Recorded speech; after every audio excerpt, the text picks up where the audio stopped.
Let's go ahead and get started. Now, the ancient Greek philosopher Plato wrote a book called Gorgias. And within that book, he focused on the difference between a sophist and a philosopher.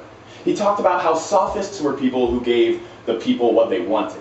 They flattered in the public square, and they spoke simply on what the people wanted rather than telling the truth and giving the people what they need. And he talked about how he, as a philosopher, would rather give the people the truth than just placate their pleasures and give them what they want. And sophistry isn't something we left in ancient Greece. Sophistry is still alive and well today. So when faced with the question, should Hollywood stay out of politics, I say no. Why? Because both Hollywood and politics have the same goal, and that is to give the people what they want. And so to explore this question, I think we need to look at two things. The first thing we must look at is the goals, and we're going to look at two different spheres within that. We're going to look at the goals of Hollywood and the goals of politics, and see how they both kind of line up on the same scale. And then secondly, we're going to look at the bigger question, the why. Why is it that Hollywood stays out or goes into politics, and why do we always get so mad about it? But first, the goals of politics and of Hollywood. Now, CNN reported on January 9th that voters really don't care what Hollywood says, or else they would have voted for Hillary Clinton, essentially. However, that doesn't mean that both politics and Hollywood don't have the same goals. Now, the Hoover Institution reported on November 10th, 2 days after Trump's election, that Trump won because he carried key demographics that Republicans had never carried in a while, since the Reagan days, I believe. He went to states like Michigan and Wisconsin and carried old Reagan Democrats and independents by catering to what they wanted. In fact, the Associated Press reported on December 26th that Trump moved his policies towards less of a Republican view on certain things and more of a Democratic view on certain things. When it came to foreign policy and when it came to trade policy, Trump shifted from more of an open, less trade barriers, more of an open markets view that was typically a Republican view, to more of a Democratic view of putting up barriers. He called it protecting manufacturing and different things like that. And then when it came to foreign policy, Trump moved from being more of an interventionist and just going into countries trying to help them out, which was a typical Republican policy, to being more of an isolationist, saying we need to put America first, which tended to be more of a hallmark of Democrats. Now, why did he do that? Well, the Business Insider reported in January that that's what caused Trump to win.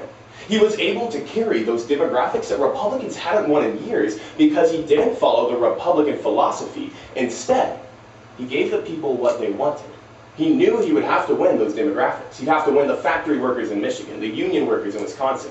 And so, he gave them what they wanted in order to win. Rather than following the coherent philosophy of the Republicans, he gave the people what they wanted and practiced sophistry. And that's exactly what Hollywood does too. Washington Post reported on December 8th that the fact is, Hollywood is focused on the big money. And that's why we always see critics getting so mad about the current state of Hollywood and decrying movies all the time, because Hollywood's focused on getting money. They're focused on giving the people what they want. And if creating 7 more Transformers movies does that, then they'll create 7 more Transformers movies. But the fact remains, that's not what critics want to hear. And we see this played across the political sphere as well. When pundits decry, saying, how could Trump win? How could he do those things? They just show how out of touch they are with the current people. The same thing with critics. They don't know about what the people want. They just know about what they think is good. Same with political pundits. So both Hollywood and politics have essentially the same goal. So why should Hollywood stay out of politics? No, because they're both trying to do the same thing. But then, why does Hollywood actually get involved in politics? And why is it that, well, we get so angry about it? Well, it's because they're catering to different spheres. They're catering to different demographics, essentially. As CNN reported, we obviously don't care about what Hollywood's saying when it comes to politics, or else results would look very different.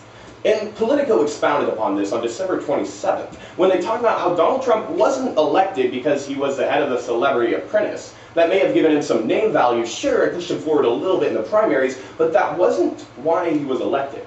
They kind of compared it to Arnold Schwarzenegger, the Terminator himself and governor of California. He was elected because in California, Hollywood and politics are catering to the same demographic, the elite. In fact, Timothy Stanley, author of Citizen Hollywood, How the Collaboration Between LA and DC Revolutionized American Politics, an expert who talks about how LA and DC, Hollywood and politics come together, said that Hollywood is seen as out of touch and hypocritical. And so that's one way that we can compare these two things together. Donald Trump wasn't elected because he was head of the Celebrity Apprentice. He was elected because he gave the people what he wanted. Arnold Schwarzenegger, on the other hand, was, for the most part, according to Politico, elected because of name stature. Sure, his policies lined up with what the people wanted too, but since he was in California, which is where the elite live, which is where Hollywood caters, then he could cater to the same thing in both spheres. So why do we get so angry when Hollywood gets involved in politics? Why is it that the Golden Globe speech of Meryl Streep caused such outrage, as Business Insider said? It's because they're both catering to different spheres. The people in politics are catering to the America as a whole. They're catering to the everyman, the manufacturer, the people in Wisconsin and Michigan. They're catering to those who work minimum wage at Walmart. They're catering to businessmen. They're catering to banks. They're catering to everyone. While Hollywood, it caters to two different types. For specific, the actors in Hollywood who are seen as, winning the Oscars, the Golden Globes, like Meryl Streep, they cater to the critics. They cater to the elite. They're out of touch, as Timothy Stanley put it, because they own private jets and mansions on hills, and so they aren't focused on what every man needs. So both Hollywood and politics are out of touch with the people, but those that are successful, like Michael Bay, who created Transformers, and Donald Trump, give the people what they want. Whether that be explosions in the case of Hollywood, or whether that be new kinds of trade policy, immigration policy, and foreign policy for Donald Trump, the fact is, both Donald Trump and Hollywood, politics in Hollywood, are focused on sophistry, on giving the people what they want, rather than necessarily what they need. For Hollywood is to make money, for politics is to get elected. So should Hollywood stay out of politics? No, they line up perfectly well together. The same goals in different demographics. Thanks. Thank you for coming, Abby.